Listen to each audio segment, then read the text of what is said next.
अब जब पतंगा कहीं गिर जाता है तो सब रावण की लंका में भी राख हो जाती है सारी की सारा मामला। तो ये पतंगा बन गया, पतंग की जगह अब जो है ना ये सड़कों पे रहेंगे कल को।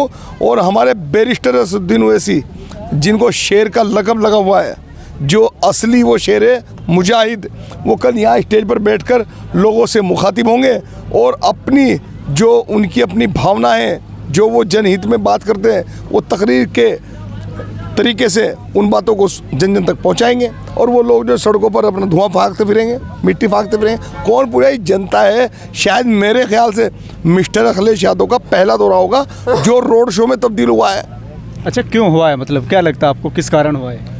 इन सब की एक ही तमन्ना है कि किसी तरह बैरिस्टर साहब का कार्यक्रम जो है कहीं ना कहीं डिस्टर्ब किया जाए। लेकिन बैरिस्टर असदुद्दीन ओवैसी के जो चाहने वाले हैं वो इन्हें डिस्टर्ब कर देंगे। कल दिखा दिया, मेरा गांव है ककरौली, ककरौली मेरा गांव है, इन्होंने मुझे गोद ले लिया है भाई। ऐसा लगता है जैसे प्रधानमंत्री कहते हैं जहाँ जाते हैं मैं यहीं का हूँ, उसी तरह आप कह रहे हैं। तो एक बात तो भाई, देश के प्रधानमंत्री अगर वो इतनी बड़ी बात कह के प्रधानमंत्री बन गए, अगर मैं विधायक बन जाऊँगा बात कहेगा तो मुझे क्या दिक्कत आ रही भाई, तो मेरा घर है। लेकिन क्या लग रहा है आपको, जैसे कल प्रोग्राम है, तमाम दिग्गज मैदान में होंगे और इतनी जब इस पार्टी को कोई दिल पे नहीं लेता है, कहते हैं कि छोटी सी पार्टी है, विधायक इनका बनता नहीं है, तो दिल पे क्यों ले रहे हैं फिर ये लोग? इंशाल्लाह कल फैसला हो जाएगा। कल ही जनता बता देगी कि सड़कों पर धुआं कौन फेंकेगा, कौन मिट्टी चाटेगा। यहाँ कल को जनता से ये जो 40 बीघे का ग्राउंड है ना, इंशाल्लाह आपको इसमें इतना जन सैलाब आने वाला है कि शायद मुझे ऐसा लगा जो आसपास की छतें हैं ना, आपको याद दिला रहा हूँ कि इनको मत भूल जाना, क्योंकि ऊपर जो हमारी माँ बहनें आएंगी छतों पर इधर उधर मकानों में, वो भी देखना आपके क्या हाल होगा। कल ओवैसी साहब के लिए जन सैलाब के रूप में एक बहुत बड़ा तूफ़ानी समंदर जो एक लहर उठी है, इंशाल्लाह वो आपको ककरौली में देखने को मिलेगी। और ये ककरौली है साहब, आप चाहे सड़कों पे दौड़ लो, चाहे आप मंच पर बैठ जाओ, कोई फ़र्क नहीं पड़ता। फ़र्क इससे पड़ता है कि जब आपको मुसलमानों ने एक तरफा रहनुमा माना, तो आपने मुसलमानों को ऐसा क्या दिया जो मुसलमान तुम्हें अपना नेता माने। मुसलमान ने जब तक नेता तुम्हें माना, जब तक मुसलमान को रोशनी दिखाने वाला कोई नहीं था।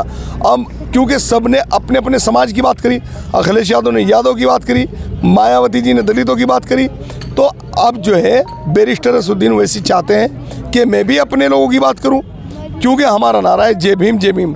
जब जय मीम एक साथ आ जाएगा ना, तो जय भीम भी साथ जुड़ जाएगा।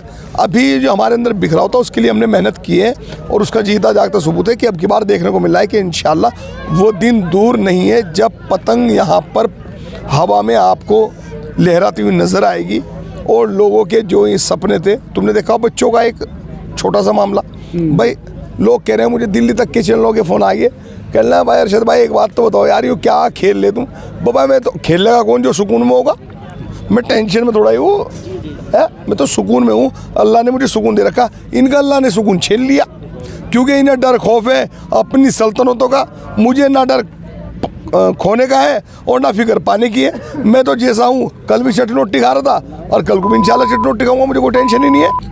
लेकिन महज 2 दिन का समय बचा है, कहाँ तक तैयारियां हो पाई हैं आपके चुनाव की, और कितना आपको लगता है कि अभी बचा है थोड़ा बहुत? कल फैसला हो जाएगा, कल फैसला हो जाएगा। कल जनता आपको बता देगी इंशाल्लाह।